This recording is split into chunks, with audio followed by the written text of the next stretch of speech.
मित्रों, अब बारी है हमारे आदरणीय उदय प्रताप सिंह जी की। उदय प्रताप सिंह जी अभी अमेरिका का दौरा करके लौटे हैं और हिंदी कविता की पताका को बहुत ऊंचा वहां उठाया है उन्होंने। आए और अपनी मनचाही कविता सुनाएं। श्री उदय प्रताप सिंह। मेरे मंचस्थ कवियों ने अभी कई प्रकार की कविताएं सुनाई और जब हुल्लड़ मुरादाबादी कविता सुना रहे थे तो मुझे एक घटना याद आई कि एक पागल खाने में एक कवि सम्मेलन हो रहा था। तो उसमें एक कवि कविता सुना रहे थे, तो जो पागल कुछ ठीक हो गए थे उन्होंने अपने साइकियाट्रिस्ट से पूछा कुछ कान में। तो कवि ने पूछा कि ये क्या कह रहे हैं। बोले आप कविता पढ़िए, आपसे कोई मतलब नहीं है, ये हमारे मरीज हैं। बोले फिर भी पता तो चले क्या कह रहे हैं। बोले कह रहे थे साहब, जब ऐसे ऐसे लोग बाहर घूम रहे हैं तो हमें क्यों पागल खाने में बंद कर रहे हैं।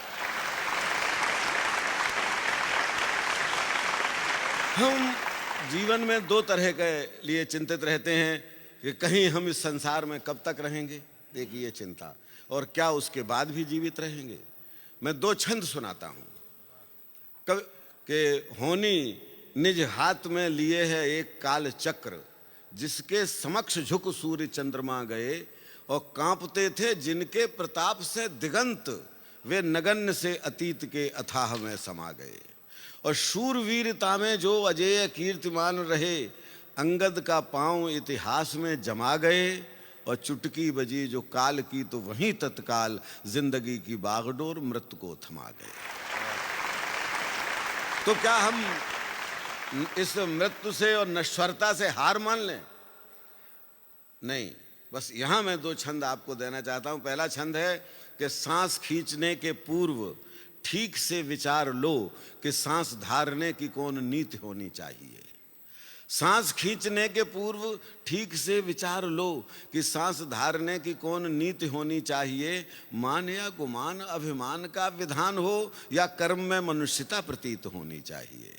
कांच के खिलौने जैसी छुई मुई जिंदगानी खूब सावधानी से व्यतीत होनी चाहिए। और भूल करना तो है मनुष्य का स्वभाव, किंतु मूल में तो भावना पुनीत होनी चाहिए।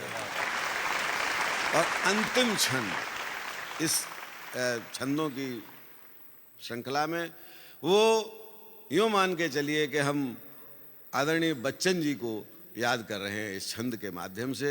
दुनिया में लोग आते जाते रहते हैं, लेकिन कुछ लोग जीवित रहते हैं इस तरह से कि वाटिका में भांति भांति के अनेकानेक पुष्प फूल फूल जाते निज गर्व और गुमान में।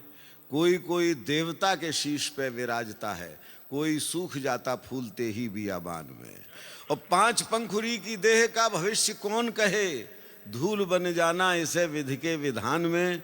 किंतु वंदनीय पुष्प है वही जो छोड़ जाए, बीज वसुधा में और सुगंध आसमान में। बहुत बहुत धन्यवाद। मेरी पत्नी यहाँ बैठी हैं। पिछले सप्ताह की बात है कि उन्होंने एक ट्रैक्टर की ओर इशारा किया और बताया कि वो बशीर बदर। मैंने कहा बशीर बदर ट्रैक्टर पे क्या कर रहे हैं, मुझे तो दिखाई नहीं दिए। तो दिखाई दिया उनका शेर, लिखा हुआ था, उजाले अपनी यादों के हमारे साथ रहने दो, न जाने किस गली में जिंदगी की शाम हो जाए। डॉक्टर बशीर बदर। बहुत दिनों के बाद मैंने एक इतना खूबसूरत और कामयाब कवि सम्मेलन या मुशायरा देखा है। मैं 3-4 शेर इसलिए सुनाना चाहता हूँ कि चमकती है कहीं सदियों में आंसुओं से ज़मीं, चमकती है कहीं सदियों में आंसुओं से ज़मीं, गज़ल के शेर कहाँ रोज़ रोज़ होते हैं। तो आज गज़ल के शेर सुनने को मिले। मैं अपने 2-3-4 शेर सुना के एक आध तरन्नुम से भी आपको सुनाऊंगा। कोई हाथ भी न मिलाएगा, कोई हाथ भी न मिलाएगा जो गले मिलोगे तपाक से। कोई हाथ भी न मिलाएगा जो गले मिलोगे तपाक से। ये नए मिजाज का शहर है, जरा फासले से मिला करो। वाह वाह। बहुत शुक्रिया। हिंदुस्तान पाकिस्तान की जंग हुई थी, भुट्टो साहब जब तशरीफ़ लाए थे यहाँ, तो इंदिरा गांधी को उन्होंने शेर दिया था कि दुश्मनी जमकर करो, दुश्मनी जमकर करो, लेकिन ये गुंजाइश रहे, गुंजाइश पे नजर रखिए। दुश्मनी जमकर करो, लेकिन ये गुंजाइश रहे, जब कभी हम दोस्त हो जाएं तो शर्मिंदा ना हो।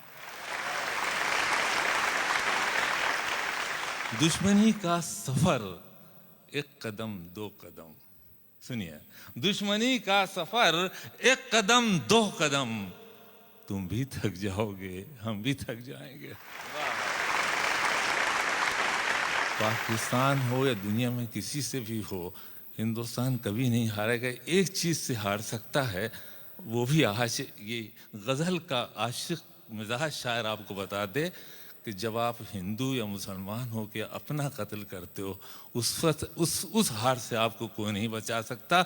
मेरा शेर सुनिए कि लोग टूट जाते हैं, लोग टूट जाते हैं एक घर बनाने में, लोग टूट जाते हैं एक घर बनाने में, तुम तरस नहीं खाते बस्तियां जलाने में। और अल्लाह आपको बहुत शोहरत दे और इसी तरह से हो। ये शेर मैंने अपने लिए लिखा था, आपके लिए नहीं लिखा है, कि शोहरत की बुलंदी भी पल भर का तमाशा है, शोहरत की बुलंदी भी पल भर का तमाशा है, जिस डाल पे बैठे हो वो टूट भी सकती है। आखिर मैं ये कह के जाना चाहूँगा, आपकी नज़र और दाद इनसे लूँगा, इसे दे देना। उस क्योंकि मैं सब तुम्हारी तरफ से पढ़ रहा हूँ आपको कि मुसाफिर हैं हम भी, मुसाफिर हो तुम भी, मुसाफिर हैं हम भी, मुसाफिर हो तुम भी, किसी मोड़ पर फिर मुलाकात होगी।